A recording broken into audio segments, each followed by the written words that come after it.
Hello, hello. Hey, as you're tuning into this live, welcome. Let's talk about nutrition myths, exercise myths that you don't need to believe. If you're tuning in live, say hello. If you're watching the replay, likely you're tuning in, just put a comment saying you're watching it on the replay, just so I know who's tuning into these discussions. It is Thursday evening at 7 p.m., so we're trying out a Thursday discussion, Thursday evening, so we'll see how this goes. Some of you had mentioned you'd like to do these in the evenings because you were typically working during the day, like most folks, but evenings can be pretty tough too. So as you're tuning in, say hello. As you're tuning in live, let me know that you're there. Again, we're talking about myths and things that you likely don't need to believe, but sometimes may believe when it comes to nutrition and exercise. So as you're tuning in, we're going to talk about the things that you've already mentioned on our Facebook page about those nutrition myths that you want me to touch base on. And we'll go from there. So, hope you guys are feeling good. I had a lot of things to discuss tonight. To be honest with you, there are a lot of things that I used to believe, things that are still somewhat believable in my professional brain. And I want to talk about where nutrition and exercise myths tend to come from, because it's due to our environment. So we all know that we live in an environment that information is just readily available. We also know that we live in an environment that is highly driven by capitalism, highly driven by corporations wanting to make a profit, wanting to make money. And so a lot of the things that you believe when it comes to your own health and fitness beliefs, nutrition, exercise, some of those beliefs often stem from the environment that we live in. And a lot of it is because people want to make money and companies want to make money off of the next big thing. The diet industry and the wellness industry is close to $1 trillion in worth, and likely it is gonna continue to grow. Likely because we consistently have a desire to better our health and better our wellness. And so that's not a bad thing, but we also want to know, we also want to be able to consume the right information and consume the information with confidence that you know the information you're reading or the information you're seeing is either good or bad, or maybe not so good or maybe not so great. As you're tuning in, say hello. I see a couple of folks watching, so let me know that you're here. If you're watching the replay, please do comment below that you're watching the replay. So we're talking about where these nutrition myths come from. So these nutrition myths come from, like I said, the environment that we live in. And it's because the environment where people are demanding a solution or demanding a information and somebody wants to sell you it, well, they're going to tell you that carbs are bad.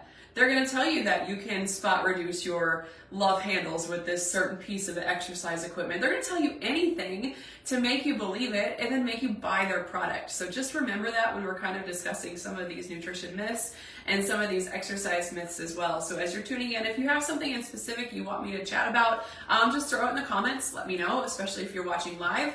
If you're not watching live and you're doing this on the replay, feel free to just put it in the comments. I'll come back and chat with you about it if I don't address it during the video. I've got a whole list of things, and we'll certainly get to talking about those. But of course, again, I want to reiterate that you need to be really good about knowing what information you're consuming and knowing where it's coming from. And so I'm always very open about my credentials and what makes me an expert. I've been in the health and fitness industry for over 15 years. I'm a registered dietitian. I'm also a certified personal trainer as well as a group fitness instructor and overall health enthusiast. I have the credentials to back it up. I have the experience to back it up. I have the scientific mind to back it up. Some of you may or may not know this about me as well, that I also have a degree in molecular pharmacology. What the hell is that? So my degree in molecular pharmacology can tell you all about the neuronal signals in your brain, talking about dopamine, talking about cannabinoid receptors, as well as different signal transduction pathways in your nervous system. And so I spent probably 4 years studying for that master's degree in the thought that I was going to become a PhD scientist, but that never happened. I ended up taking a different route to become a dietitian and personal trainer. So I am here now. So let's talk about these nutrition myths. A lot of them have to do with our is this bad for you? Is this bad for you? Should I be doing this? Should I be doing that? So we're going to kind of dive into them.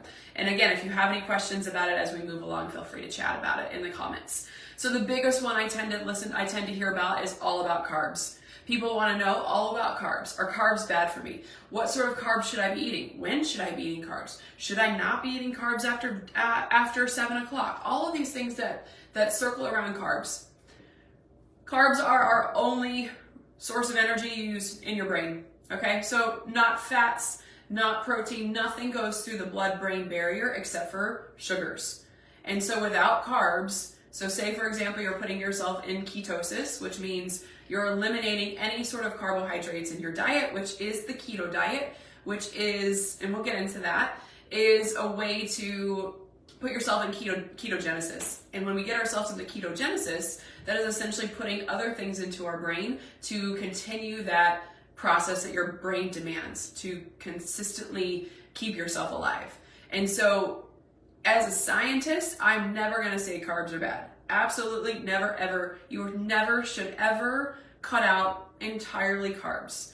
Now, of course, there are carbs that have more nutrients. There are carbs that have less nutrients. And they kind of have a hierarchy of whether or not they're more nutritious, is whether or not you should consume them often or not. So we all know this. We all know that you shouldn't be primarily eating simple types of carbohydrates. So the things that are simple sugars, the things that will spike your blood sugar, the things that will spike your insulin response, the things that will do these things to your metabolism and your metabolic rate.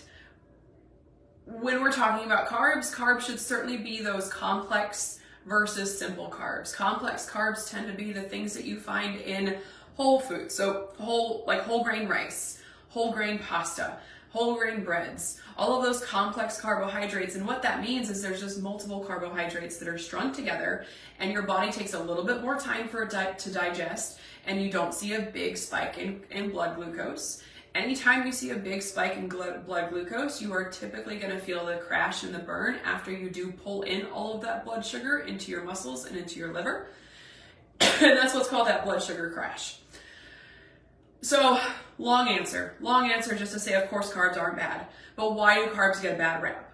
Lots of reasons why carbs get a bad rap. Because if you think about it, the things that are highly rich in carbs tend to be a little less nutritious. So we're thinking about cakes, cookies, ice cream. The thing that we are going to want to, we are designed physiologically to pursue, because it's going to spike your dopamine in your brain.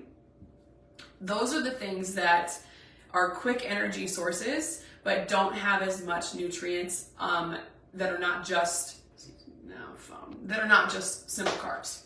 They get a bad rap also because when you do eliminate carbs, so imagine this, when you eliminate carbs from your diet, so you're taking out your breads, you're taking out your pastas, you're taking out anything that is carb rich, and you're focusing more on proteins and fats, you are also eliminating the extra water that comes along with ingesting carbohydrates. And so initially, when you start to go low carb, you see a dramatic weight loss. But really, it's just water weight you're losing on the scale. And eventually, once you do start to consume carbohydrates again, that water weight's going to come right back on, and you're going to consume that again, and you're going to have more water weight stored in your muscles, which is not a bad thing. It's actually a good thing. And that means you're going to have readily available nutrients and energy stores ready for you to do the things that you need to do to live your life. That's why they get a bad rap, okay? So they certainly do get a bad rap, and that's why when people say they cut out carbs, they lose weight, because they're losing water weight. And then if you consistently cut out carbs, well, you're cutting out those highly rich, energy-dense types of food, and you typically are going to force yourself into a calorie deficit, so you do tend to lose weight, okay? Carbohydrate restriction is certainly something that's going to cause you some issues down the road, because when you do eliminate carbohydrates, you're going to replace those calories with fats and proteins, and that could what's the word I'm looking for? It could overwork your kidneys, and you could end up with higher cholesterol and higher triglycerides in your body because of the excess fat that you might be consuming. So that's a long answer when it comes to carbohydrates. Now, I know people are going to give me lots of questions about carbohydrates, so if there's anything else that you need me to address about carbohydrates, please put it in the comments, because it is a big thing that people think that carbs are bad. I shouldn't be eating carbs. Gosh, I need to avoid pasta. No, I just had pasta for dinner. There's nothing wrong with pasta. The thing is, though, when you balance your meal, so think about a meal that you may have had recently. Was it balanced? Did you have a significant source of protein on your plate? Did you have a significant source of fiber on your plate? Did you have a good source of carbs that weren't just simple carbs? And even if they were simple carbs, did you pair it with fats? When you pair simple carbs with fats, you tend to decrease that huge spike of insulin that you see with simple carb ingestion, and that's a good thing. So all of this just to say that carbs are not bad. We all need carbs. If you are on a low carb diet and you are seeing weight loss, the reason why is because you are replacing some of those foods that do not hold on to water. And then you are seeing that reduction of calories, likely because you're putting yourself in a calorie deficit. There is enough research out there that says as long as you're putting yourself in a calorie deficit, if you're on a weight loss journey, as long as you're putting yourself in a calorie deficit and hitting your protein goals, calories and fat, or the calories from fat and carbohydrates really don't matter. So if you are on a low carb diet and it's working for you, I guess my point is continue to do it. If you are on a low fat diet and your carbs are a little bit higher, continue to do it. It still works. Okay? A couple others that people were talking about on the Facebook group that I wanted to address. One of them was timing of foods and when to eat it. So, and when to eat certain foods. And this kind of goes along with another myth that some people may believe, is that if you eat small, frequent meals, that it's going to increase your metabolism. So that's not necessarily true. As long as you're in that calorie deficit, you still should be able to see some weight loss, but that is a very simplistic statement. And there are other things that go into weight loss that we need to consider. So calorie deficit is not the end all be all. But when it comes to timing of meals, I always recommend to my clients that I'm working with, if they're on a weight loss journey, to never go more than 4 hours without a meal. Likely your body will take about 4 hours to digest and to process and to utilize any sort of nutrients you would have had at a meal or a snack. So 4 hours is typically that, 3 to 4 hours is typically that window that I always recommend to give yourself enough time to rest and digest and process the food. And then utilizing those fuel sources as you go about your day. And 3 to 4 hours is typically a good window for most people. Now, if you're talking about timing of things and talking about certain things with timing your workouts, so the fuels that you should eat before you work out. So if you're experiencing a workout where you're maybe not feeling as energized and maybe you're not feeling as on your top of your game, maybe you didn't fuel enough before your workouts. And so for those folks that are experiencing those things, I tend to recommend having a good snack of something carbohydrate rich and something maybe with a little bit of fats, nothing too super heavy, definitely not a lot of protein before you work out, because that's not really going to digest very quickly in your stomach, and you don't want that to sit in your stomach before you work out, especially something that you're doing that's like cardiovascular. But this is where it gets even more important, that after you do some sort of strength training workout, so you've just really worked your muscle fibers out, you've gone through all of those muscle stores, the energy stores that are in your muscles that are fueling your muscle contractions, you definitely want to have some kind of carb and definitely some kind of protein within a little bit of time after your workout. We used to think that it was within this magic hour window, and now we know that's not necessarily true, but we certainly do want to have something to start to refuel the muscles within a certain time point after your workout. I tend to recommend folks to back it up to a meal. So for me, first thing I do in the morning is I grab myself a quick little snack of some kind of quick acting sugars, a banana, or even recently it's been like cookies, to be honest with you. I'll go downstairs and strength train, and then I'll have breakfast. So I'll have a nice balanced breakfast of protein, carbs, and fats, and that will be sufficient to refuel my muscles after my workout. Now, there's nothing that says you can't have a protein shake, But the thing about protein shakes is you do want to make sure that once you have a protein shake, you got to look to see if you have some kind of carbohydrates with it. That's what some folks do get wrong, is that they'll just have protein. And without that carbohydrate source, what happens is the carbs are kind of the key that unlocks the muscles. The muscles will open up and accept the protein that has been ingested, but without the carbs, your muscles won't open up for them to pull in all of those building blocks that you get from your protein.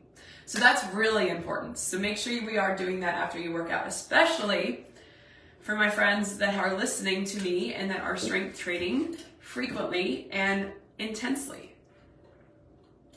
If you're a woman in her 30s, 40s, 50s, 60s, and you're not strength training, and you're not strength training like really intensely to the point where you feel like your muscle fibers are super fatigued after every workout, then you're doing yourself a disservice. And we'll kind of talk about that when we talk about more of these exercise myths that I have listed on this sheet of paper. Okay?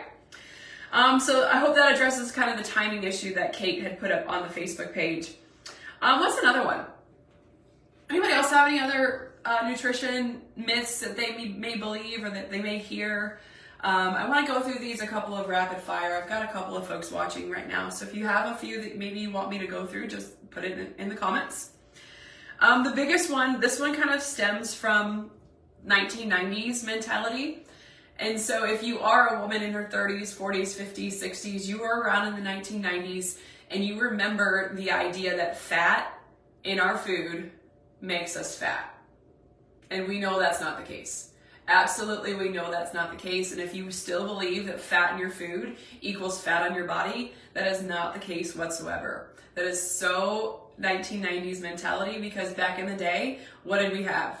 We had all these things that were reduced fat butter, reduced fat peanut butter, reduced fat whatever.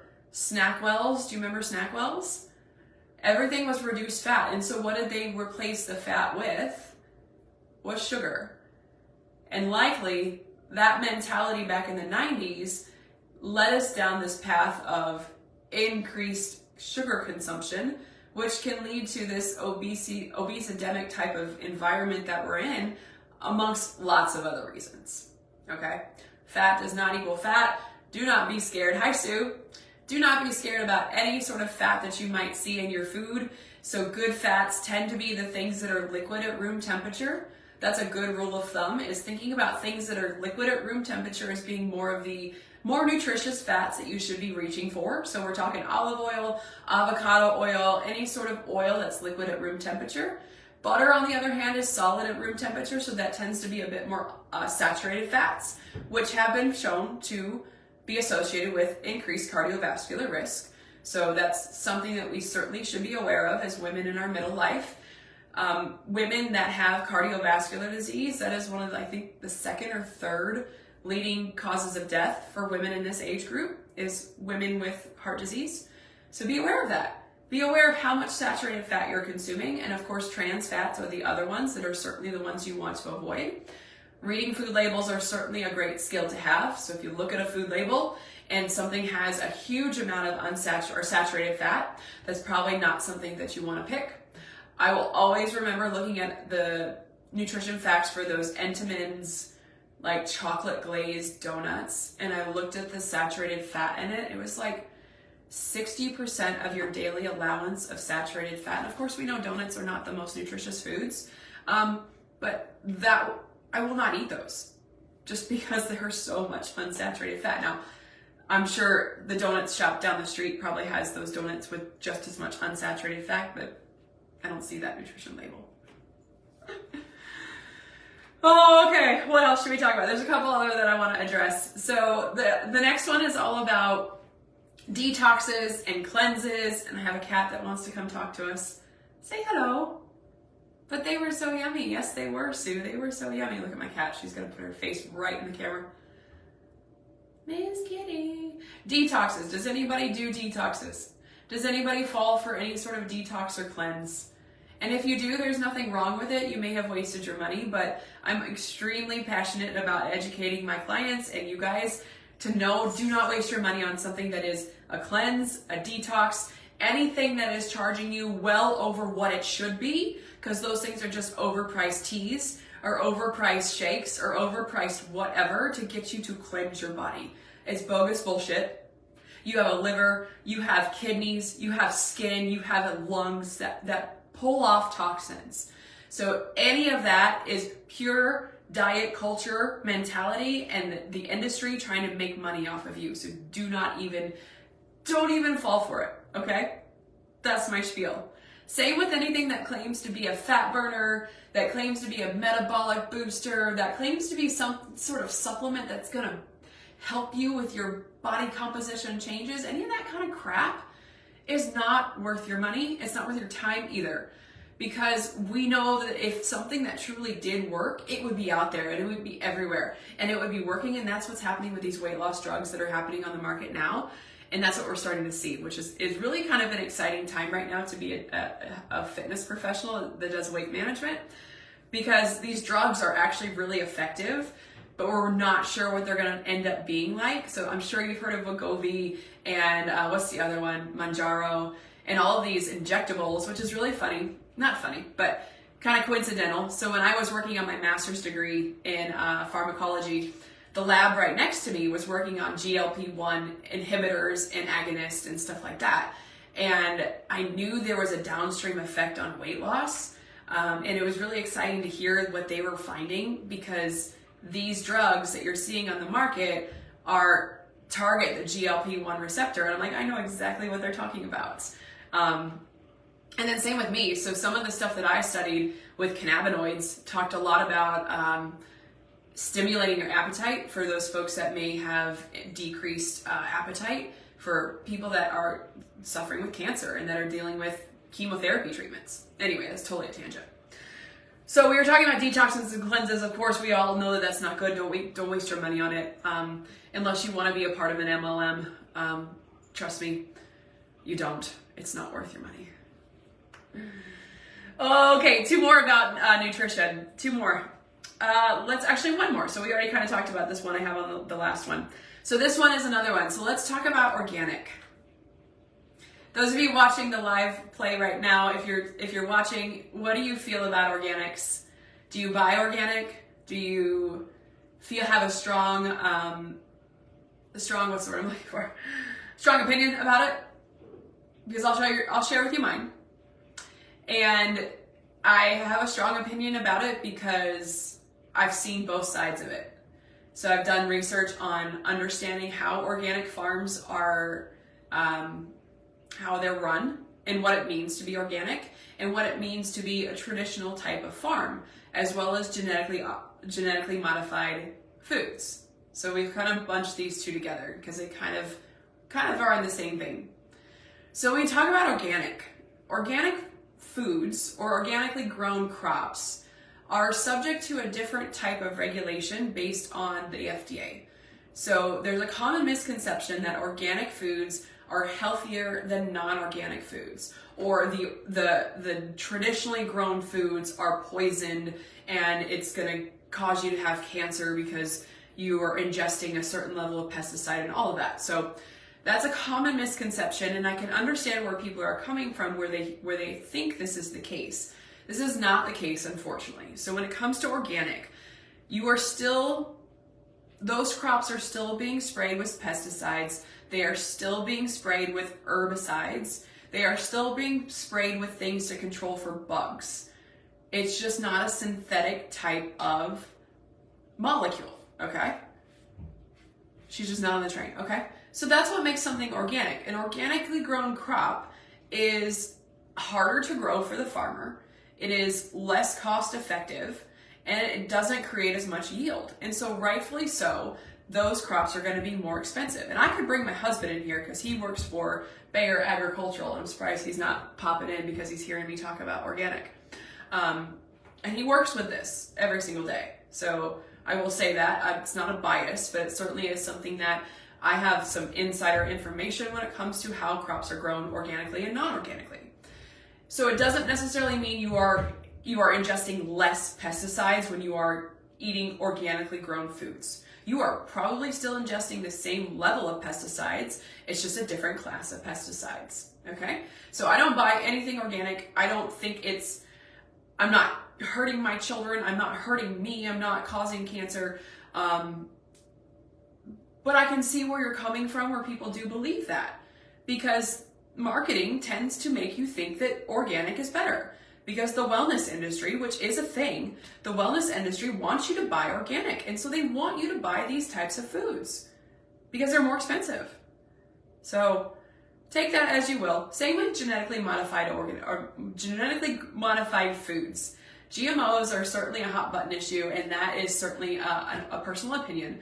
But because I am somebody that is grounded in science and that understands what they're doing to modify these types of crops and types of products, it is not doing something that people think. People think they are creating this zombie type of food that is gonna, like, I don't know what they think, because it is not. What essentially they're doing is they're essentially tweaking something in that seed's genome to make it so it's less susceptible to drought or less susceptible to bugs. And in that way, it helps the farmer grow the foods that we all depend on. Without genetically modified foods, we could not grow the types of foods that we need, the level of foods, the amount of foods that we need to feed the immense population that is on this planet Earth. So that's kind of a high-level overview when it comes to GMOs and organics. If that's a topic you want me to address, we could certainly go into that with a little bit more depth, because there are lots of misconceptions when it comes to organic and genetically modified foods. So, what else? So that's really all I had about nutrition. That's all that kind of came to my mind. So if you're watching this on the replay or again on the live, and if there's something else that I missed, pop into the chat, because I'm going to move on to exercise. We've already been talking for 26 minutes, so I don't want to make this too much longer. My cat is still with me. Yes, here. Say hi, Violet. She's sitting on my list. All right, so let's talk about exercise. So exercise, the biggest thing about exercise, the biggest misconceptions are, if you are exercising, what's the best route to exercise for weight loss? So if you had to answer that question before I answer that question, what would it be? You can put it in the comments. I know there's a delay in the comments, but what's the best route of exercise for weight loss? Think about it for a second, and I'll tell you my answer. And just know that, of course, as a professional that's been in this business for a while, that is educated, my opinion is my opinion, and just that. But it's based on the evidence that I know, that I've read, and that I've experienced in both my own personal journey and others that I've helped along their own journey.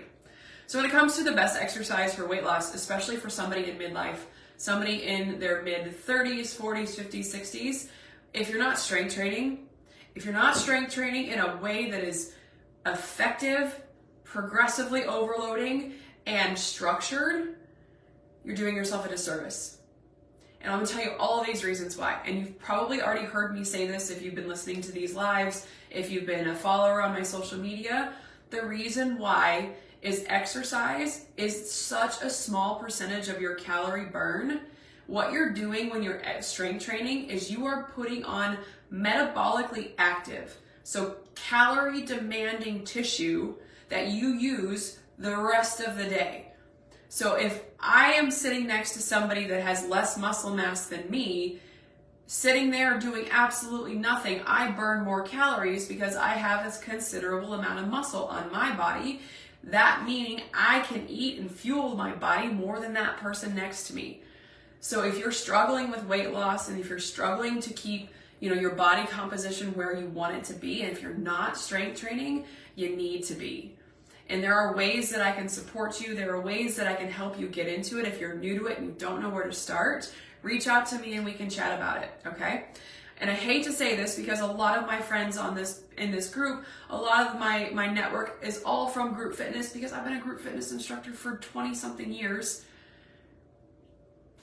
Group fitness strength training classes are okay, but just okay at best. If you really are looking and really are in that space to want to make significant changes, you have to be in the weight room. Have to be in the weight room. Body Pump is great Total body conditioning, it's great to start, but to be honest with you, it's muscle conditioning and not muscle hypertrophy. Muscle hypertrophy is what you're looking for if you're looking for muscular shape, and if you're looking for that body composition that we all want to look for. Lean, toned, shapely arms, shapely legs, that's where it's gonna happen. So I hate to say that, but that is mic drop, that's all it is, okay? So strength training, of course, is the biggest key. The second thing that you need to come along with strength training is people say, what about cardio? What about, yes, of course, cardio. Cardio is something that is going to strengthen your heart and your lungs. So of course, yes, you're gonna wanna do cardio. But if you are overall sedentary, so maybe you work out for an hour a day, but then the rest of your day you're sitting behind a chair and you are a desk jockey and you are doing things behind a computer, you are still sedentary. And unfortunately, that exercise is not going to counteract that sedentary behavior. So biggest thing is make changes to your environment. Can you get a standing desk? Can you get a walking pad? Can you get up every hour for 10 minutes and walk around? Anything is better than nothing. If you're just sitting down all day, you cannot counteract that effect with just an hour of exercise. You know, it's not going to happen. So I had a client yesterday who asked me that. She said, well, can I, maybe combine all of my workouts and just do it on the weekends because that's the only time I have time, because she sits behind a desk all day. And I said, unfortunately, you could, but you're going to get more results and more acceleration of your results if you find more time to be active, okay? Strength training and activity, whatever that looks like. So for me, that was walking on my tread for almost 3 hours today doing my work because I didn't want to sit down. I don't want to sit down, okay? Spot reduction. Can you spot reduce? Julie, I really want to get rid of this back fat, or Julie, I really want to get rid of this, or Julie, I really want to get rid of this. You all know that? Come on, do we know that? Do we know we can't do that? You can't do crunches just to get rid of, to get a flat belly. You can't. Hi, Roberta. You cannot spot reduce. We know this. So spot reduction is not a thing. The thing that happens when I always say, if somebody comes to me and says, Julie, I want to get rid of this. Julie, I want to get rid of this. And I'll say, well, unfortunately, that's your food. So we got to talk about what you're eating. We got to talk about how you're sleeping. We got to talk about how you manage your stress. All of those components that we typically think when it comes to weight loss, it's not just food and exercise. It's other things too. It's your lifestyle. It's your environment. It's your mindset. It's so many things. And it is hard. So I totally understand that it's hard and that it's never an easy journey, especially if you're on a weight loss journey. I get that. And that's what I do. I do help my clients get on that weight loss journey and find those things that maybe they haven't considered. Okay? Spot reduction is not a thing. What else? We kind of already covered this, but I kind of want to circle back to the whole cardio thing because I used to think this. So when I was a newbie dietitian and a newbie group fitness instructor, I was a runner. I would run. I would run marathons. I've run 11 marathons. I've run 70 miles per week for a long time training for, excuse me, for marathons because I had this idea of, oh my God, if I don't burn 1,000 calories every single day, I'm actually going to gain all the weight that I lost back in 2007 back. And so I was in this cardio rut where I felt like I was obligated to run because that cardio was what was keeping me thin. And unfortunately, that's not the situation because, like I said before, the calories that you burn in an exercise cardio session is truly just getting rid of the fuel stores that you've eaten. Your body does not have time to really dive deep into the fat stores that you have on your body, the fat stores that you want to lose while you're exercising. So that cardio that you're doing that you think is burning all these calories, unfortunately isn't. It's not burning the calories that you want. It's not stepping into the fat stores that you want to lose. The muscle that you build from strength training does though. The muscles that you have on your body every single day, all day, is going to tap into those fat stores when it needs excess energy and when it is in a calorie deficit. Okay? I hope that makes sense. And if that doesn't make sense, and if you're just joining this conversation, go back and watch this one, certainly because it is an important thing that lots of folks don't understand or don't maybe consider, and they kill themselves on the treadmill or they kill themselves on the elliptical because they see 1,000 calories burned on the output, and they think, great, I just burned 1,000 calories. That's great. That's going to help me. It's going to put me in a calorie deficit. Yes, it will, but not at the same place that a calorie deficit that strength training will create 24 hours a day versus an hour on the treadmill.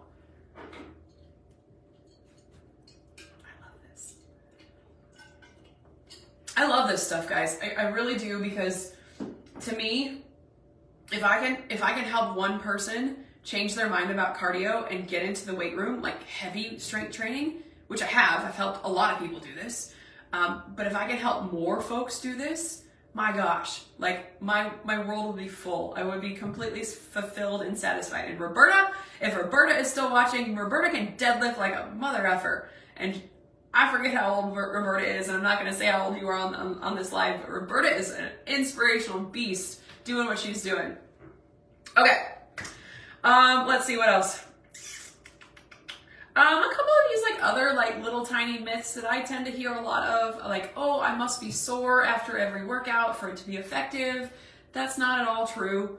So even if you are sore from a workout, that doesn't necessarily mean it was effective. It just meant you did a lot of damage to your body, or maybe you went past your limit and maybe your body is just super fatigued and traumatized, to be honest with you. That's what soreness is trauma to the microfibers of your muscles, and it's having a hard time repairing. And so oftentimes soreness can even indicate a lack of recovery and a lack of like support after your workout. So if you aren't fueling your body afterwards, if you're not drinking water afterwards, if you're not giving yourself those therapeutic carbs and protein after a workout, then maybe that's why you're sore. Hi, Holly. Nice to see you on this evening. So that's the thing about soreness. So just because you're not sore from a workout doesn't mean your workout wasn't effective. It probably means the opposite. It probably means that your workout was actually supported by recovery, and that's a good thing. Soreness is a good thing too, because then you know you're actually doing the damage to your muscles. But it's excessive soreness, that's not a good thing. It just means you probably pushed yourself a little too hard. The other thing I hear a lot is excess sweating. So like, I'm sweating, so I must be in great shape, or oh, I don't sweat enough, so I'm not in great shape. Your sweating rate does not correlate or equal to your fitness shape. It does not at all. Okay. Hi, Lisa. So it does not equate to if you are in shape, you sweat more. If you're not in shape, you sweat less. Don't even think that. I'm not sure where that one came from. So that one was certainly something that I've heard before. That's all I got on my list. Hi, Lisa. There's a few of you still watching. So is there anything else? Is there anything in there, that conversation that you heard that you were like, oh, that makes sense? Or, oh, I didn't know that. Please tell me in the comments. I'm curious. That was a lot of like spitting information at you. There wasn't that many people on tonight, so maybe the evening isn't a great time. What the heck, people?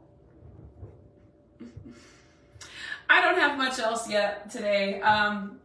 If you haven't signed up for my masterclass, so this masterclass that I'm hosting this time next week, it's actually this time next week at 7 p.m. on Thursday, August 3rd. Essentially, this is going to be more of a higher in-depth type of discussion with PowerPoint slides and everything. It's not a Facebook Live. It is on Zoom. So if you can't attend at that specific time, if that time doesn't work for you, still sign up. Still signing up will send you the replay after it's done. And this will be certainly talking about hormone balance and what's happening in our midlife woman's body to understand our hormone changes so you can really make good decisions for your own health. We're going to talk about what it means to have certain balanced plates, balanced workout routines, and we'll have some practical knowledge that you can actually sit down and plan for yourself to action in the next day.